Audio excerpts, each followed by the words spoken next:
Olá! Nessa edição do programa Saúde e Consciência conta com a participação de um pesquisador de excelência que atua na área da medicina veterinária. O enfoque de suas pesquisas é a anestesiologia e a farmacoterapia com aplicação diretamente em animais domésticos e selvagens, utilizando o método de extrapolação alométrica e odontoestomatologia. Dr. José Ricardo Parrali, ou Dr. Parrali, como ele prefere ser chamado. É daqui a pouco, não saia daí.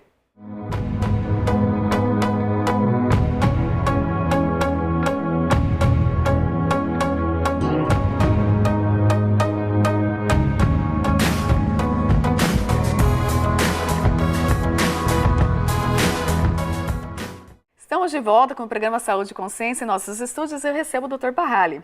Muito obrigada pela sua participação em nosso programa. Vim partilhar um pouco dos conhecimentos e contar toda essa história, né? Porque quando a gente vai olhar o currículo, realmente impressiona o número de trabalhos publicados, o número de ações já feitas, o número de programas, né, no qual você participou. Então, é realmente uma coisa que chama a atenção, professor. Muito obrigada por estar aqui conosco hoje. Eu é que agradeço a oportunidade de poder conversar com o seu público e contar um pouquinho das coisas que nós fazemos. Eu sempre fui mais do que um pesquisador, eu sempre fui um clínico, um anestesista, um cirurgião. Eu sou um veterinário formado há muito tempo. E naquela época era fundamental que o profissional exercesse a medicina veterinária de uma maneira que na época era dita completa. Isso significava trabalhar com todo tipo de animais e fazer todo tipo de procedimentos. Isso mudou muito ao longo dos anos. Nós estamos vivendo agora a época das especialidades. Mas eu, como um bom dinossauro, ainda pratico medicina de várias espécies e tento trabalhar em pesquisa justamente utilizando esses conhecimentos generalistas para sempre trabalhar com situações científicas que possam melhorar a qualidade de vida, que possam levar esses animais ao bem-estar. Então, para mim, a atividade de pesquisa sempre é alguma coisa baseada na rotina clínica, rotina de hospitais, de clínicas veterinárias, rotina de zoológicos, de criadouros de animais selvagens, e sempre usando aquilo que se faz no dia a dia, realmente na rotina, de uma maneira que possa se aproveitar em termos científicos, que possa criar a possibilidade de outras pessoas poderem consultar os dados que nós fornecemos, consultar o que nós conseguimos produzir e replicar essa produção científica na forma de trabalho clínico com animais, sejam eles domésticos, sejam selvagens. Perfeito. Você fez medicina veterinária na Universidade Federal, qual que foi?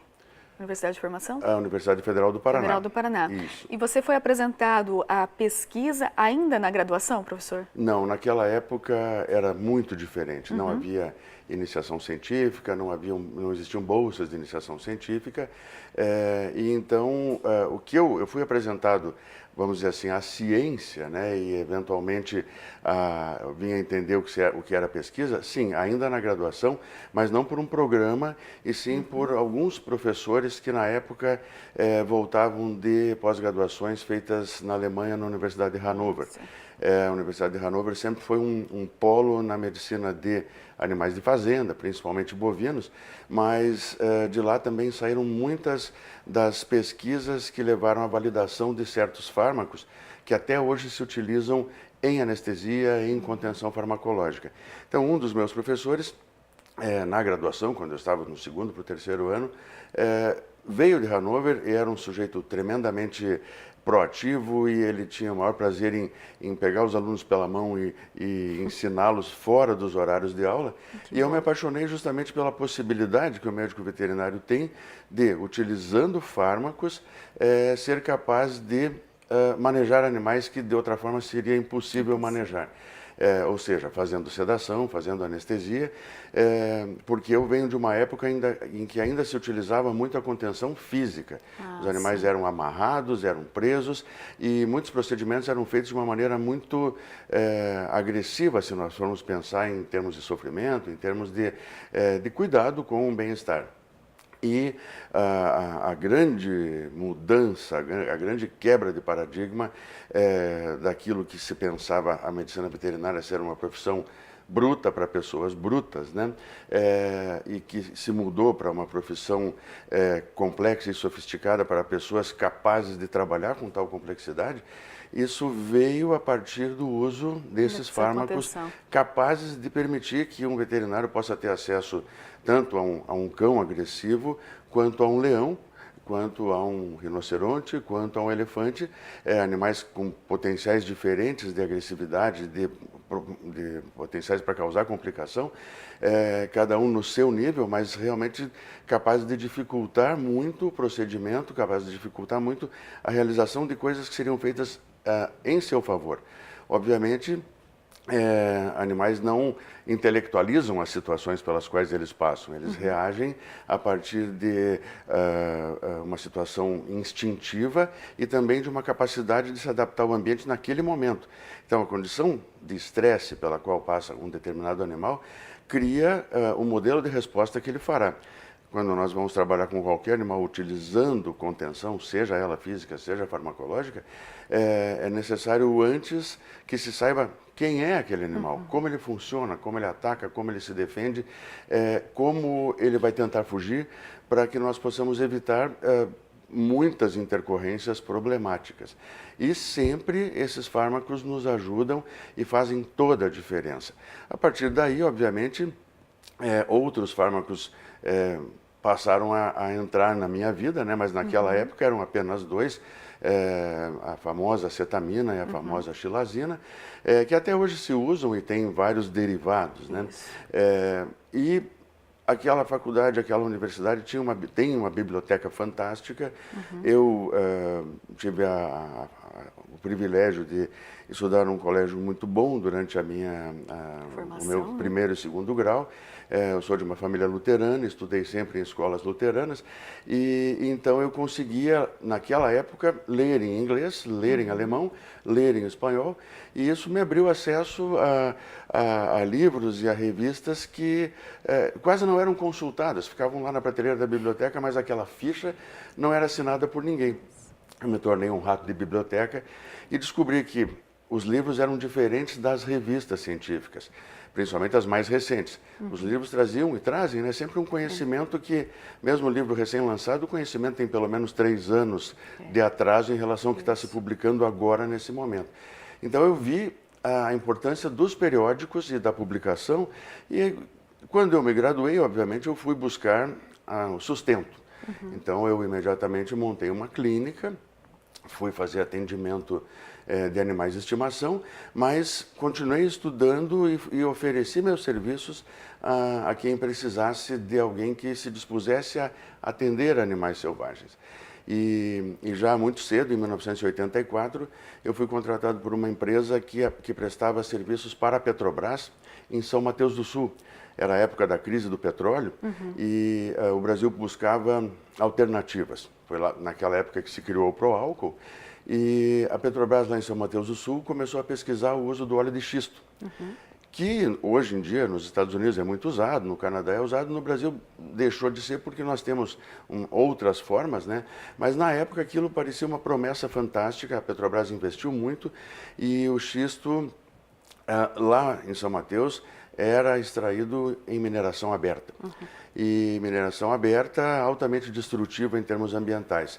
E houve a necessidade da empresa, acredito que pela primeira vez no Brasil, oferecer uma contraparte ambiental, né? Então, estamos destruindo o meio ambiente, precisamos devolver essas áreas exploradas vamos dizer assim, à comunidade, à região, à cidade, com um mínimo de qualidade.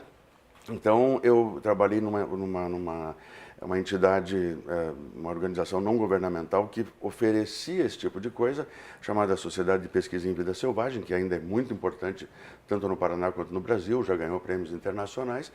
E essa empresa fez um levantamento fitossociológico, partiu para as propostas de conservação, replantando floresta, fazendo sucessão florestal, e num determinado momento, animais seriam e foram soltos, né, ali. Então, esses animais vieram de criatórios, foram ambientados, foram tratados, enfim, passaram por todo tipo de procedimento e quem chefiava a equipe veterinária era eu, até porque a equipe veterinária era formada somente por uma pessoa, que era eu mesmo. Né? Então, no primeiro momento, pelo menos. E ainda eu tive um contato com o manejo de fauna em cativeiro, em pré-soltura e com monitorização em vida livre muito cedo. Aprendi muito convivendo com biólogos, com engenheiros florestais, o pessoal que trabalhava naquela área, e descobri que sim, o médico veterinário é uma pessoa fundamental para a prática da conservação. Hoje em dia existe um termo genérico que é biologia da conservação, e dentro dele está a medicina da conservação, que é uma medicina veterinária aplicada não a um paciente, mas a várias populações que convivem num determinado ambiente e que se preocupa com a sanidade dessas populações, animais selvagens, com a sanidade de populações de animais domésticos que eventualmente convivam na interface com esses animais, com a sanidade das pessoas que também fazem parte desse ambiente e fechando o ciclo com a sanidade do ambiente em si, o que inclui subsolo, inclui solo, inclui as plantas, inclui a interação dessa floresta com a atmosfera, enfim, a coisa é muito, muito complexa, muito volumosa em termos de coisas a se abordar, mas é importante que exista gente preparada para isso, em todos os níveis. É fantástico, né? A gente imaginar que o médico veterinário ele vai ter esse papel importante, fundamental também nesse processo. Quando eu me graduei, eu não pensava que fosse assim, professora, Exato. mas realmente é. O programa está chegando ao final do primeiro bloco. No segundo bloco, nós vamos retomar, conversando um pouco sobre a pesquisa que recentemente vocês desenvolveram e que traz, né, todo um conceito novo na parte cirúrgica. Não saia daí, você que está em casa, nós voltamos já.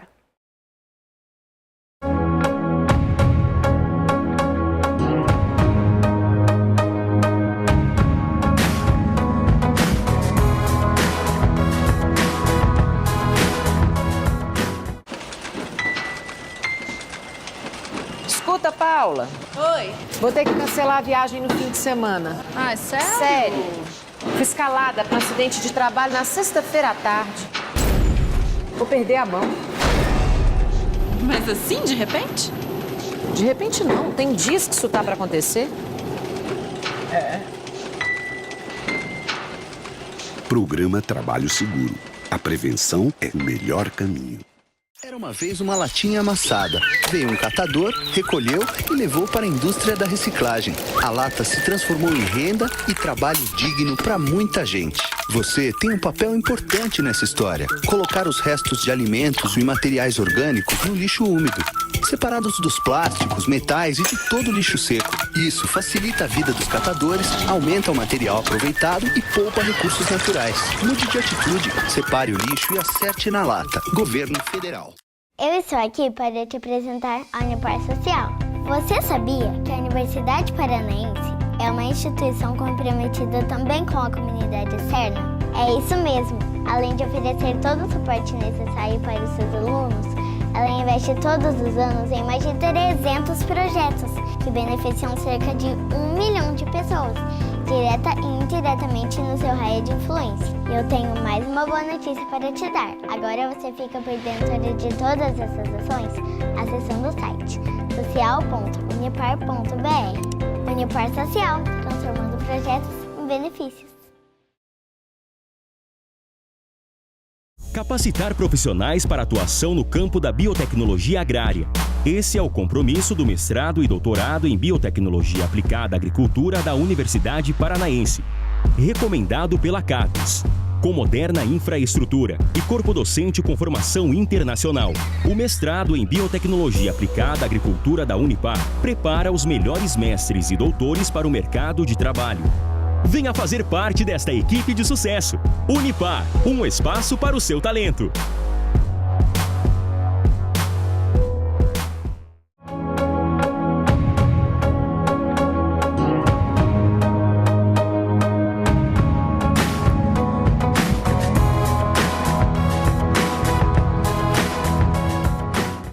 Estamos Estamos de volta com o programa Saúde e Consciência. Em nossos estúdios está o Dr. Parralli. Dr. Parralli, recentemente você defendeu um aluno, né, a tese dele de doutorado, com uma pesquisa extremamente minuciosa, interessante, que foi realizada sobre um procedimento cirúrgico. Você podia contar um pouquinho para nós como foi a história claro. dessa? Junto com esse viés anestesiológico sobre o qual nós conversamos no primeiro módulo do programa, nós também trabalhamos, a minha equipe também trabalha com uma outra coisa, que é a odontoestomatologia, ou seja, a odontologia e o estudo e o tratamento de toda a cavidade oral de animais, sejam animais domésticos, sejam animais selvagens. E no programa de pós-graduação é interessante que se trabalhe, obviamente, com inovações, principalmente no doutorado, em que isso é uma exigência, né, uma condição precípua para que se possa oferecer um resultado de qualidade. E a cirurgia oral em cães é cada vez mais frequente, porque é cada vez mais frequente a presença de animais idosos que são alimentados de uma maneira inadequada. Muitas vezes eles têm já predisposição particular em função de certas situações da sua conformação anatômica. O grande problema dos cães e dos gatos, a partir dos 6 anos de idade, é a doença periodontal. Ora, a doença periodontal se trata de maneira tradicional, utilizando curetagem, utilizando uma série de métodos, mas quando ela se torna muito severa, ela pode provocar destruição do ligamento periodontal, destruição do osso alveolar e perda dental, esfoliação dental. Quando isso acontece de uma maneira severa na região dos dentes caninos superiores, dos caninos maxilares, no cão, assim como em várias outras espécies, há uma relação muito íntima entre o alvéolo do canino superior e a cavidade nasal. Então, uma doença periodontal muito severa, abrangendo o periodonto dos dentes caninos superiores, leva a uma destruição óssea e destruição daquele tabique ósseo que separa, em termos simples, o nariz da boca, né? Então, quando o animal perde esse dente vai ser perdido naturalmente ou extraído em cirurgia, muitas vezes cria-se uma comunicação oronasal, que é algo muito problemático, porque a partir dali pode penetrar alimento na cavidade nasal e migrar até o pulmão, levando à pneumonia. Isso geralmente provoca sinusite e, pela conformação anatômica daquela região, é muito difícil se fechar esses defeitos, essas chamadas fístulas oronasais, cirurgicamente de forma tradicional. Então, foram criadas uma série de técnicas para minimizar essa dificuldade e evitar o que nós chamamos de deiscência de sutura, quando os pontos caem e a ferida se mantém aberta. E isso é praticado no mundo inteiro, tem regras básicas, existem técnicas clássicas. O que foi feito pelo meu doutorando, Salviano Tramontim Belletini, que é professor tanto de anestesiologia quanto de odontologia veterinária aqui na Unipar, foi a proposta dele, ele criou essa tese, né? A proposta de utilizar alguma coisa para cobrir a ferida cirúrgica, que protegesse a sutura, que evitasse o contato da língua do animal com a sutura. E, claro, todos nós sabemos, se existe alguma coisa na nossa boca, nós ficamos passando a língua em cima, né? Imagine os animais. Então, ele trabalhou com um cimento autopolimerizável, que é aplicado sobre a sutura depois que a cirurgia é feita, e sobre esse cimento, depois que ele polimeriza, ainda se usa um adesivo fotopolimerizável para aumentar a resistência disso. E a grande diferença do que nós fazemos em pesquisa e do que foi feito nesses casos também, com outras formas de se fazer pesquisa em cirurgia veterinária, é que por uma questão ética, por uma questão moral e por uma questão pessoal minha, nós nunca, jamais, vamos provocar uma lesão para verificar como é que ela pode ser tratada. Isso. Nós só trabalhamos com rotina. E eu sou partidário de uma coisa nova chamada medicina translacional, cujo principal foco é, se existem doenças em animais que possam ser tratadas por veterinários, e essas doenças existem também em seres humanos, teoricamente não haveria necessidade de se utilizar em animais saudáveis para pesquisa básica, pensando nos seres humanos, porque já existem animais padecendo da mesma doença que podem ser tratados por veterinários e cujos resultados podem ser aplicados em medicina humana. Existe algo clássico que é uma doença oftálmica chamada síndrome do olho seco, né, a ceratoconjuntivite seca, que foi tratada nos anos 80 e 90 em cães por veterinários com um medicamento inovador, e a partir daí, imediatamente foi transferida toda a tecnologia gerada para o cão doméstico para os seres humanos. Não houve necessidade de se maltratarem, entre aspas, coelhos, ratos e outros animais de experimentação, os próprios cães, né, de laboratório, porque a doença existe na natureza, existe num determinado animal, há quem se interesse em tratar aquele animal e aqueles dados podem ser usados para o próprio ser humano. Acho que é o que preconiza hoje, né, a substituição dos animais nos comitês de animais. E a proposta nossa é cada vez mais criar situações, aproveitando a rotina da clínica veterinária, para produzir conhecimento que possa ser usado, obviamente, para a medicina veterinária, mas também para a medicina de pessoas, para a odontologia de pessoas e assim por diante. Então, esse trabalho que o professor Salviano executou foi feito em animais da rotina do hospital. Ótimo. As cirurgias foram cirurgias tremendamente complicadas pela gravidade dos casos, mas nada foi induzido. Aquilo é o que existe na realidade. E foi uma satisfação muito grande perceber que, enquanto a literatura mostra dados de falha de procedimento na faixa dos 30% a 35%, o nosso índice foi 0. Nossa. Todos os casos operados, e foram 15, situações aí incluindo defeitos gerados pela remoção de tumores, defeitos gerados por fraturas horríveis acontecidas em função de lutas entre cachorros e principalmente por doença periodontal. Todas as suturas se mantiveram em posição, todas as feridas cicatrizaram e não houve deiscência, ou não houve incidência de falha. Isso é tremendamente difícil de se obter, vai contra o que a literatura tem até agora, que é um índice de falha considerado como aceitável, muito grande, e vai fazer com que nós consigamos, então, submeter esse artigo à principal revista da área de odontologia veterinária no mundo, que é o Journal of Veterinary Dentistry dos Estados Unidos, e eu tenho certeza absoluta que será aceito com pouquíssimas restrições, porque eu conheço bem o periódico, já publiquei outras vezes lá, e apesar de eles serem extremamente exigentes, eles querem a qualidade. E isso a novidade, nós, com esse trabalho feito aqui na Unipar, podemos oferecer algo inovador e algo que gera qualidade em procedimento cirúrgico. Isso traz uma qualidade muito melhor também, até para o pós-operatório, né? Sem dúvida, o pós-operatório é o segredo. E o mais interessante é que, ao invés daquilo que se preconiza na literatura, que é utilizar aquele colar protetor que protege, mas deixa o doente tremendamente agitado, problemático, e ao invés de se indicar alimentação pastosa por até 30 dias no pós-operatório, nós trabalhamos com aquilo que é usual também na rotina.